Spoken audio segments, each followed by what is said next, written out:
Hola, ¿qué tal? Soy Silvia del Expreso Español y en esta clase vamos a estudiar el futuro imperfecto o futuro simple de indicativo después de la presentación del video.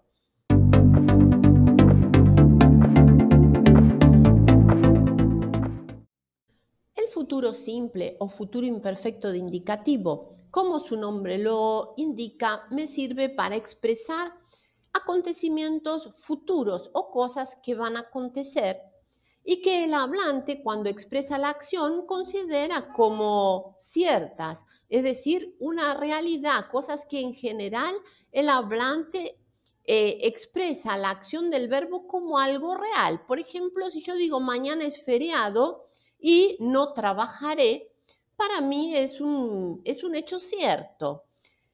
También puedo usar una perífrasis verbal, es decir, una estructura con dos o más verbos, es una perífrasis verbal que tiene la misma significación, que es la estructura ir más a más infinitivo. Entonces yo podría decir la misma frase de esta forma: mañana es feriado y no voy a trabajar.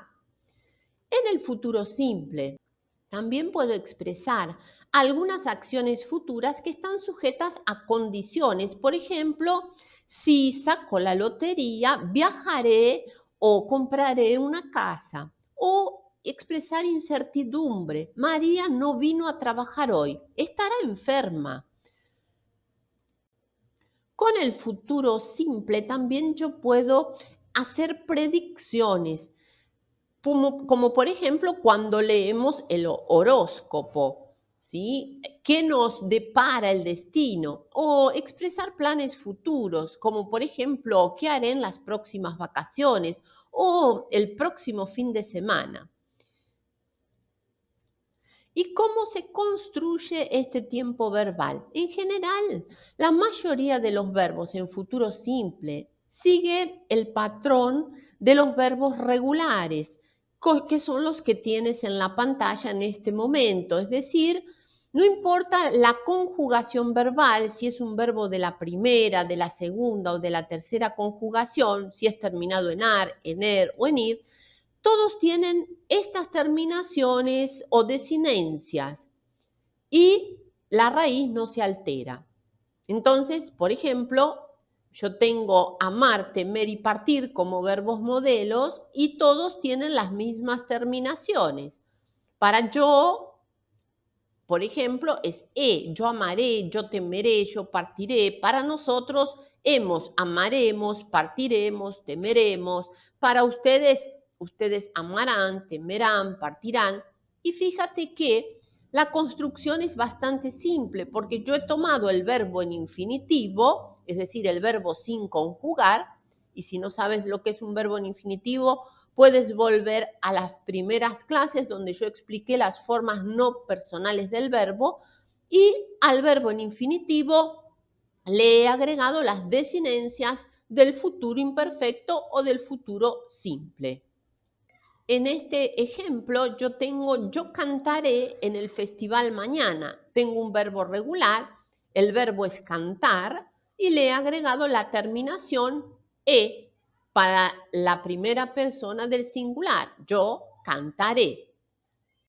En el caso de las hipótesis y suposiciones, yo puedo expresarme de esta manera. Supongo que estaré en el aeropuerto alrededor de las 10 horas. Pero existen verbos irregulares también en futuro simple. No podían dejar de estar las irregularidades, aunque no son muchas, pero vamos a ver algunas de las principales irregularidades que se dan en futuro simple. El primer verbo irregular que he traído es el verbo hacer.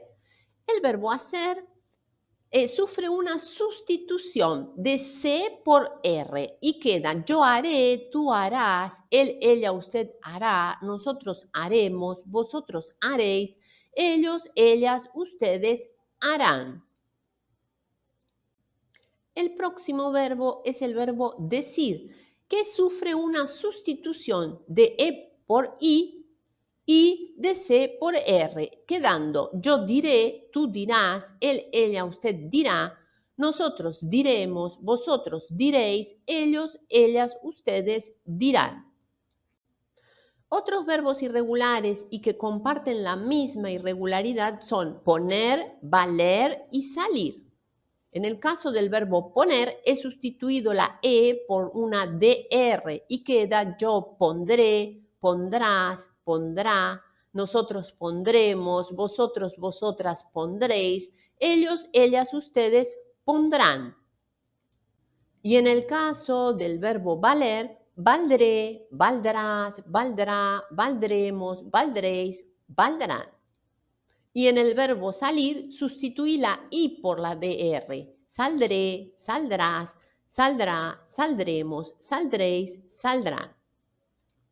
Otro tipo de irregularidades es la que sufre el verbo haber. Por ejemplo, en el verbo haber yo he agregado una R y queda habré, habrás, habrá, habremos, habréis, habrán. Y existen otros verbos como caber que tienen la misma irregularidad que haber. En general, este tipo de irregularidades se da por una cuestión fonética, para que haya una coherencia fonética, para que haya una pronunciación adecuada, se dan estos cambios ortográficos y obviamente los tienes que ir aprendiendo para tener un mejor dominio de los verbos en futuro simple y practicar lo aprendido. Y como ya te comenté, no son muchos los verbos irregulares en futuro simple y en el PDF, el material de apoyo, encontrarás una lista de verbos irregulares conjugados en futuro simple. Y en la próxima clase estudiaremos el condicional simple, pero antes vamos a practicar lo aprendido en la clase de hoy con las tareas del material de apoyo. Si todavía no te suscribiste al canal, suscríbete, déjame un me gusta, comparte con otras personas que puedan beneficiarse con este contenido y hasta la próxima clase. Chao, chao.